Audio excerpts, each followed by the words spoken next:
story you are about to see is true. The names have been changed to protect the innocent.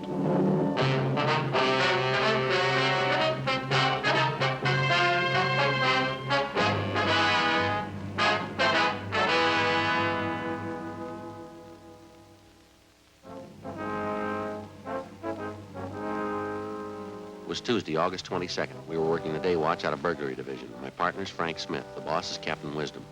My name's Friday. A wave of thefts had broken out in the city. There was no pattern to the thief's operations. There were no leads. The number of thefts kept growing. We had to stop them.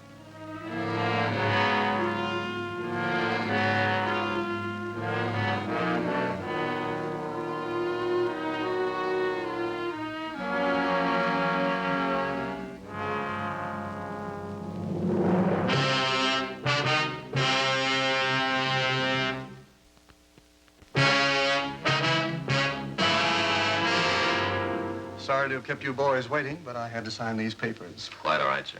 Now, let me see. You're Smith and you're Sergeant Friday, is that right? Sir, that's right. Well, I guess you know what the problem is. Well, I didn't get it quite clear on the phone, Mr. Elliott. When did this last thing come up?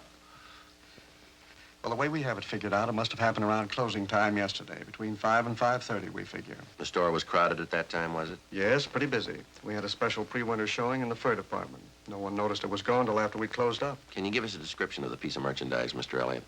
Yes, I've got it right here. Silver blue mink stole, satin lining, 2 slash pockets, silver chain fastening. Complete description of it for you. And those are the code numbers and serial numbers on it, are they? That's right. The whole thing's getting way out of hand, Sergeant. We've had a lot of things lifted from the store the last few weeks, but nothing this big. If this keeps up, I don't see how we're going to get our insurance renewed. I guess your store detectives are working on this latest one, the missing fur, huh? Yes, but it's the same as all the other cases we've had. They haven't been able to find a thing. All the personnel have been checked, all the people who were around the department when the fur was stolen. I mean, those it was possible to check on. As far as we know, they're all clear. What were the circumstances of the thing, Mr. Elliott? I mean, was this mink stole on a display rack? Did one of the models have it on? Exactly how was it? Well, it was modeled, yes. After it was shown to several parties, it was put back in stock. We have a special rack for the stoles, regular enclosed cabinets, sliding doors on it. Cabinets usually open during store hours. I see. There was a store detective in the department at the time, all those salespeople standing around. Can't understand why one of them didn't see it happen. Well, Mr. Elliott, you say this is the first time an expensive item like this has been lifted from your store, huh? That's right. Like I said, we've had dozens of less expensive things disappear. Everything from a 50-cent handkerchief to a $100 handbag. I suppose we might have expected it. I understand some of the other stores in the area have been hit pretty hard. Yes, sir. It's been the last 8 weeks. Most of the stores for 8 or 10 blocks along Wilshire here, they seem to be getting the worst of it. We've got a special shoplifting detail working the area, staying as close to it as possible. I guess you know as well as I do we can't stay in business this way, Sergeant. There certainly must be some way to trap whoever's doing it. Well, we're doing everything possible, sir. We're trying to cover it as best we can for you. I think you'll agree just about the only way to reach the thieves is to grab them when they're actually stealing the things. It just isn't possible for our detail to cover every department and every store. Yes, you've got a point there. What about the known shoplifters in the city? You keep a file on them, don't you? Yes, sir, we do. There are half a dozen people we're keeping an eye on. We've got our stats office and our record bureau helping out. No definite lead so far, though. Certainly can't understand it. We've had one meeting of the store personnel already. Guess I'll have to call another one. We'll just have to be doubly careful, that's all. About the personnel, Mr. Elliott, you say there's been a check made on each one of them since this thing started? Yes, sir, that's correct. And there's no reason to be suspicious of any of your people at all, huh? Well, as a matter of fact, there is one, Sergeant. Sales girl. She was up on 5 in the Sweet 16 shop. Then she was moved down to cosmetics on the street floor. What is it that makes you suspicious of her? Well, before I say anything, I want to make it perfectly clear to you, we've never had any real proof that there was something wrong there. Dorothy started with us 8 years ago. That's the girl's name, Dorothy Kirkman. Mm-hmm. She came to us right out of high school. She seemed to be doing all right, got along with the customers, dressed neatly, always on time. Then all of a sudden, this shoplifting started. We didn't think there was any connection at first, thought it was only a coincidence. Well, how do you mean, sir? Well, just for instance, wait a minute. I've got the file right here on the desk. Let's see. Yeah, here it is. Out of the first 14 items to disappear, 6 of them were out of Dorothy Kirkman's department, right out of her section. Cashmere sweaters, expensive blouses, scarves. As I say, at first we wrote it off to coincidence, but it kept recurring. Her section almost seemed to be the focal point of all the shoplifting. That was at the beginning, of course. Did you have the girl watched, Mr. Elliott, this Kirkman girl? Yes, we did. The department head kept an eye on her, and, well, I guess Dorothy noticed it. She resented it quite a bit. Had a little spat with the head of the department. We thought it best for everyone if she transferred. So we had her move downstairs to cosmetics. Mm-hmm. How'd that arrangement work out? Well, for the first few weeks, fine. Then we started missing things out of cosmetics. A lot of it didn't amount to too much, a lot of it did. Makeup kits, expensive perfumes. This time we called her in, tried to talk to her about it in a nice way. She got very resentful. She denied knowing anything about it? Yes, she got very upset. Of course, there is one thing I will say. The items in cosmetics are on display all over the counter. It's fairly easy for anybody to pick them up. But the fact still remains the stealing began in her department upstairs. She moves down to cosmetics, and all of a sudden the losses increase there. What would you figure? Yes, sir, I see what you mean. Well, if you could have somebody point out this Dorothy Kirkman for us, Mr. Elliott, I think maybe we'd better have a talk with her. I'd like to help you, Sergeant. I'm afraid that's not possible. Oh, how do you mean? She quit last Saturday.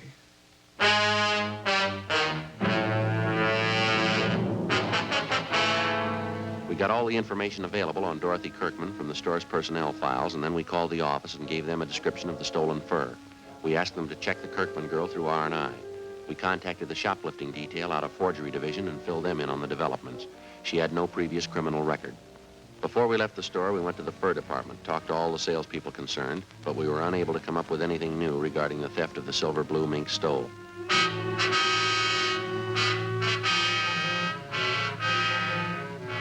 We drove out to Dorothy Kirkman's last known address. She wasn't home, but her mother was. The mother told us that the day before, her daughter had started on a new job as a salesgirl at the House of Raymond. It was an exclusive shop specializing in all types of cosmetics. We checked the phone book and found that the House of Raymond was located in the same 10-block stretch along Wilshire Boulevard where the shoplifting campaign was going on. It was one of the few places along there that the thieves hadn't bothered. It was 3 blocks from Anthony's store for women, the Kirkman girl's former place of employment. No, I don't mind telling you. I got sick and tired of being called a thief. That's why I quit Anthony's. A little of that goes a long way. You started work here at Raymond's yesterday, Miss Kirkman, is that right? Yeah, that's right. I think I'm going to like it a lot better than Anthony's. While you were working there at Anthony's, ma'am, I suppose you'd heard that quite a bit of shoplifting was going on. Yes, I knew about it. I guess every girl in the store knew about it. They had a big personnel meeting about it. Do you have any suspicions of your own, Miss Kirkman? How do you mean that? Well, I mean, was there anyone in particular you might have been a little bit suspicious of? Maybe one of the customers? No, I've waited on some real weird ones, but I didn't see any of them try to walk out with anything. All I knew was what Mr. Elliott told us at that meeting. Well, this might be an embarrassing question for you, miss. We'd appreciate an honest answer. Yes? What about the sales girls you worked with? Any of them ever give you a cause to be suspicious? You mean, do I think any of them were doing the stealing? No. There were some of them I didn't like. I didn't trust them either, but I wouldn't accuse them of stealing. Wouldn't accuse anybody unless I had proof. It's more than I can say for some people I know. By any chance, did you happen to be in Anthony's this past Monday? Monday? No, why do you ask? When you were working on the 5th floor up the street there at Anthony's, we understand that when the merchandise first started disappearing, a pretty good percentage of it was out of your section. That's what they told me, yes. And then when you were transferred downstairs to the cosmetics counter, quite a few things started disappearing from there. We'd like an honest answer, Miss Kirkman. Do you have any explanation at all for this?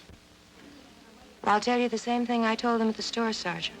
I can't explain it, but I didn't have anything to do with it, believe me. Well, you'll have to admit, ma'am, it's pretty much of a coincidence, isn't it? You can call it whatever you want to. I didn't have anything to do with it. Yes, ma'am. The only thing I took home from that store was my paycheck.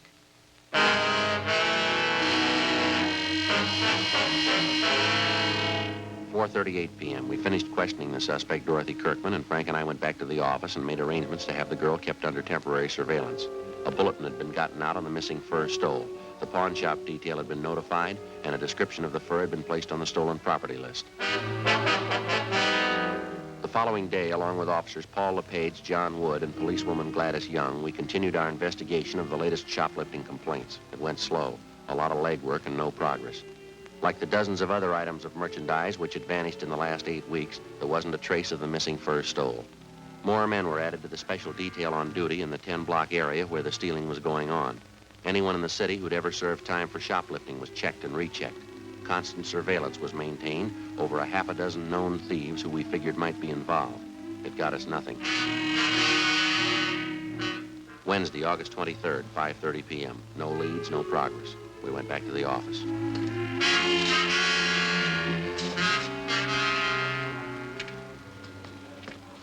Hey, Joe, Skipper says it's going to rain before tomorrow. All right? Yeah. I hope I get home before 6 o'clock. I want to get out and see that shoe repair man in our neighborhood. Why? What's the matter? Boy, what a salesman. I went in there the other day, and he says, Smith, you're an officer. You're on your feet all day. I said, yeah? He said, yep. You need some help with your feet. I said, Charlie, what do you mean I need help with my feet? He said, well, you're a cop. You're on your feet all the time. So how about a pair of arch supports? Oh, that's nice. He doesn't call them arch supports, though. Got a new name for them. What's that? Metatarsal supports. Bone down here in your foot. Yeah, I know. Call them you know that? Yeah. Metatarsal? Well, he said, put one of them in your right shoe, you'll be all right. What was that again? He said just to wear one of them. Put it in my right shoe, I'll be all right. Well, how's it working out? Miserable. Feels like I'm walking around with my foot in a bucket. I get it. Burglary Friday. Oh, yeah, John. You did it. Where? When? Yeah. Okay. Yeah, thanks, boy. Bye. Yeah? It's Wood. He thinks he might have something for us. Yeah. That mink fur. It's just been found.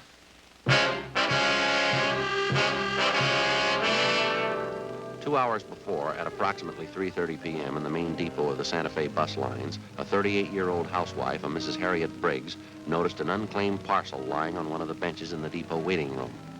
When it became apparent to Mrs. Briggs that the parcel was either lost or forgotten, she picked it up and took it to the clerk in charge of lost and found articles.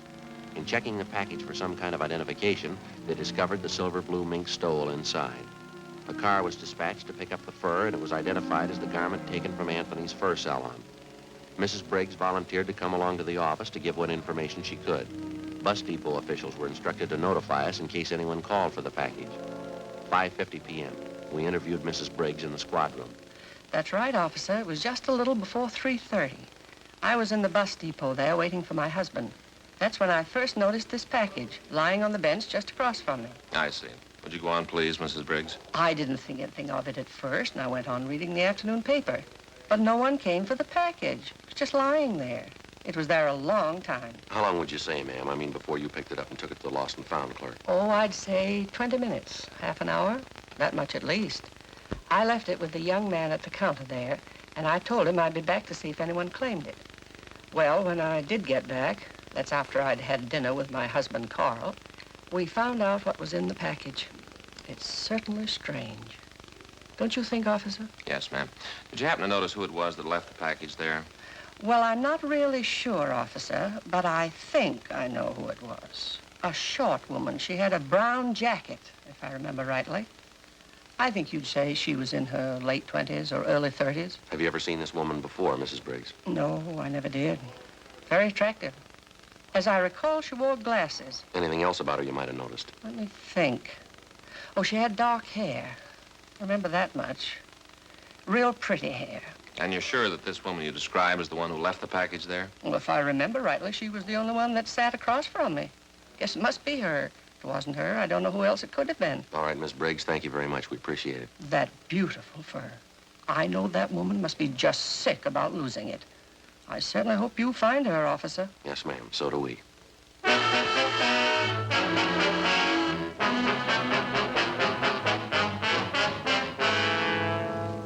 We had the stats office make a run for us on all females with shoplifting records who fitted the description of the woman who'd left the mink stole in the waiting room at the bus depot. We checked with the lost and found clerk at the depot, but he told us that no one had come back to report losing such a parcel. Together with LePage and Wood, we checked out the names on the list of known shoplifters which the stats office had made up for us, names of possible suspects who physically resembled the dark-haired woman seen at the depot. We got nowhere. Either they had ironclad alibis, or they had since moved out of the city. We ran down every possible angle on the freak recovery of the missing fur stole. During the next 10 days, the case got more involved than it already was. Some of the stolen articles of new merchandise began showing up, but not through any of the channels we expected. Some of the items were found dumped in sidewalk refuse cans. Some were found in hotel lobbies, in the post office, in theaters. Some were found tossed in vacant lots. The only logical answer we could figure was that it was the work of somebody who was stealing for the love of stealing, a kleptomaniac.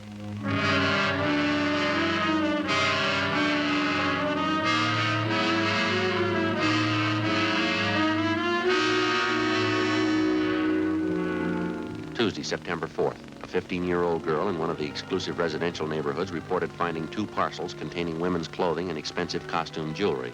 They still had the price tags on them. Frank and I drove out to talk to the girl, a Patricia Denvers. Where'd you happen to find these things, Patricia? In the empty lot. It's right down the block. I can show you. I was on my way home from the show. I brought the things home and showed them to my mother. She called the police. If nobody claims this package with the costume jewelry, can I keep it? It's certainly beautiful. I'm afraid not, Pat. We know who the things belong to. We're going to have to return them. Oh, I certainly don't understand that. How do you mean? Well, as far as I could see, she threw the things away. I thought she didn't want them. What do you mean, Pat? Who didn't want them? The lady who threw them on the empty lot. You saw who it was that threw those packages in the lot, did you? Yes. I was on my way home from the show, just like I told you. I could see this lady walking up ahead of me. She was about a block away, I guess. When she went by the lot, I saw her take these packages out from under her arm and toss them in the grass. She wouldn't do that if she wanted them, would she? Did you get a good look at this woman, Pat? Any idea what she looks like? She's a good-looking woman. Short, has beautiful dark hair. Her husband's a doctor. Well, then you know who she is. You've seen her before, huh? Well, I don't know her to talk to. I just see her around the neighborhood. Does she live around here, do you know? Right next door to my girlfriend.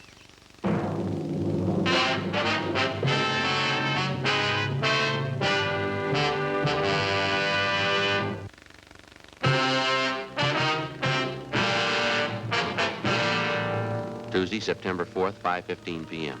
With the help of the 15-year-old girl, Patricia Denvers, we got the name and address of the woman who had been seen tossing the parcels of stolen merchandise into a vacant lot in the west end of the city. The woman was identified as a Mrs. Virginia Sterling, the wife of a Dr. Bruce Sterling, a fairly prominent young surgeon with offices in Beverly Hills. Mrs. Sterling and her husband had no children. They leased a richly furnished house in a residential section of the city that was considered better than upper middle class.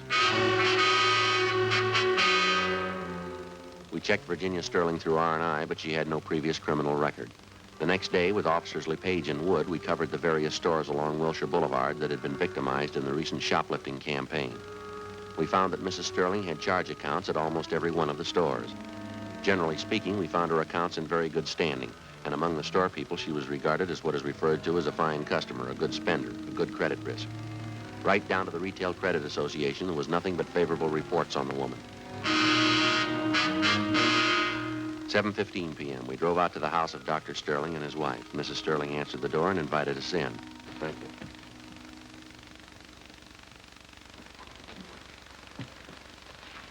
Would you like a drink? No, thank you. No, thanks, ma'am. I really don't know when the doctor will be back. He was called over to the hospital. Is it anything I could help you with? Well, as a matter of fact, Mrs. Sterling, we came out to talk to you, not your husband. Really? What is it you wanted to talk to me about, officer? Well, ma'am, we understand that you do quite a bit of your shopping along Wilshire Boulevard, in the downtown area, I mean. Yes, I shop downtown quite often. Except for the problem of parking, I find it a lot more convenient. Why do you ask? Miss Sterling, do you do much of your shopping at Anthony's? I believe that's in the Wilshire downtown area. Yes, I do, for my sports clothes. They have a very good selection. Would you remember if you were in Anthony's on the 22nd of last month? I believe that was a Tuesday. On a Tuesday. I don't think I could remember one way or the other. I really don't have any special day for shopping. I just go when I feel like it or when I need something. Have you ever been in the first salon at Anthony's, ma'am? Have you ever bought anything there? Well, I suppose so. I've been in almost every department at Anthony's at one time or another. I could tell you, though, I've never bought any furs there. As I said, the main reason I go there at all is because of their sportswear. Could you tell me what this is all about, please? It's a routine investigation, ma'am. I wonder if you could tell us this. Do you have occasion to travel in the area by bus? By bus? No, I don't think I've been on a bus since I've been married. That'll be 6 years this coming December. And you've never been in the main bus depot downtown? No, I think I know where it is. I've driven past it. I've never been inside, though. Why should you want to know that? Well, we'll be honest with you, ma'am. It has to do with an investigation we're on. We've had a couple of reports that you were seen at the bus depot on August 23rd. That was a Wednesday. Reports came from pretty reliable people. Well, I certainly consider myself reliable. I say I've never been there. If you don't mind, I'd like some kind of explanation for this questioning. You mean you have no idea why we drove out here to talk to you? Of course not. Number one, I don't understand your questions at all. And number two, I'd like to know what they have to do with me. It has this to do with you, ma'am. Last August 23rd, a woman in a brown sports jacket answering your description left a package in the bus depot. The package contained a mink stole taken from Anthony's. The woman who left the package in the depot fits your description perfectly. Is that so? Well, that's a coincidence. Yes, ma'am, maybe. I suppose you've read in the papers about the big increase in shoplifting. Most of it's taking place right in the area where you say you do most of your shopping. We've checked out every single one of the cases, Mrs. Sterling. Took a long time. We found a dozen salespeople in those stores. Every one of them tells us you were around the particular store when the shopliftings took place. Law of averages, Mrs. Sterling. You show up too often in the reports. Would you please leave my house?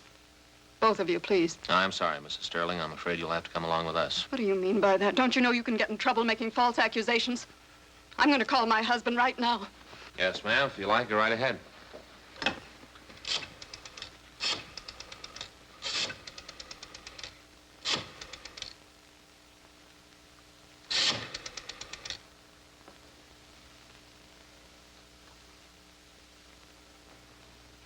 Sergeant. Yes, ma'am.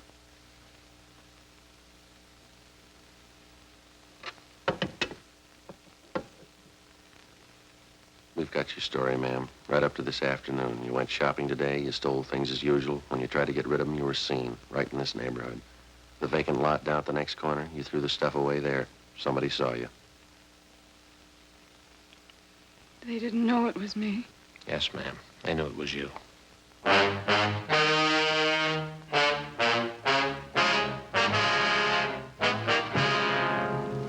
9:35 p.m. We got in the car and drove Mrs. Sterling downtown to the city hall. We took her to the squad room, called a police stenographer, and we began to take her complete statement. One of the first things she did was to admit full responsibility for the series of shopliftings which had been going on for over 2 months. She told us that her kleptomania, the urge to steal things, had started with her as far back as her junior high school years. She admitted as a girl she stole books, tablets, pencils, pieces of chalk, and as she grew older, it seemed to get more serious with her. It carried over into her college years, and that's when her stealing first got her into trouble. It was when I joined this sorority. It was just like high school. I was all alone. Oh, we had a lot of clever girls in our house. Some of them were smart, some of them were pretty. All of them seemed to be doing something except me. I had to prove it to them, I guess. I had to prove it to myself that I was smart, too. I see. And you figured that taking things was the best way to prove that? Yes, I suppose so. Of course, it wasn't easy, you know. The awful part was I got caught one day. It was kind of a relief in a way.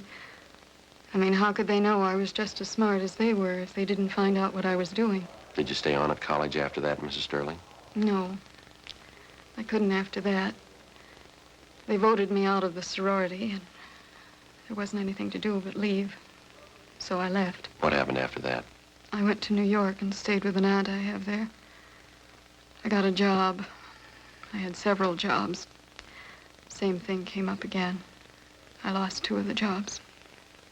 Same thing over again. I just couldn't help it. It always means so much to me. Taking things, not being caught, getting away. Getting away. The things I took, they never meant anything to me. Nothing. It's just taking them and not having anyone know. That's all that was important. And the stealing went on? I mean, after you were married? No. No, not at first. I guess maybe a year or 2. We were very happy, Bruce and I. Then he got busy. Came out here and began to build his practice. I didn't see as much of him. We both wanted children. We wanted them very much. There weren't any. Bruce began to spend more time away from home.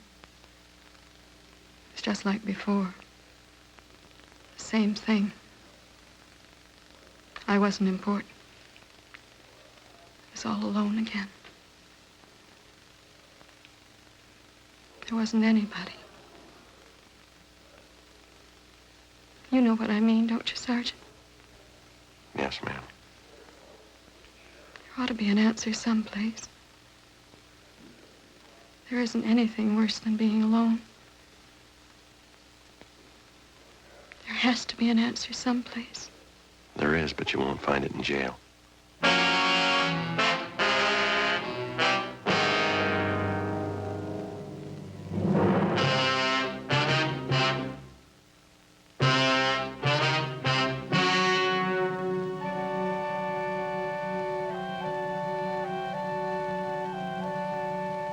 On December 9th, trial was held in Department 88, Superior Court of the State of California, in and for the County of Los Angeles.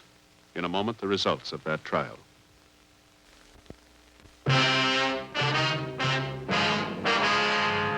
The suspect was tried and convicted on 3 counts of grand theft, the terms to run concurrently. Grand theft is punishable by imprisonment in the state penitentiary for not less than 1 nor more than 10 years.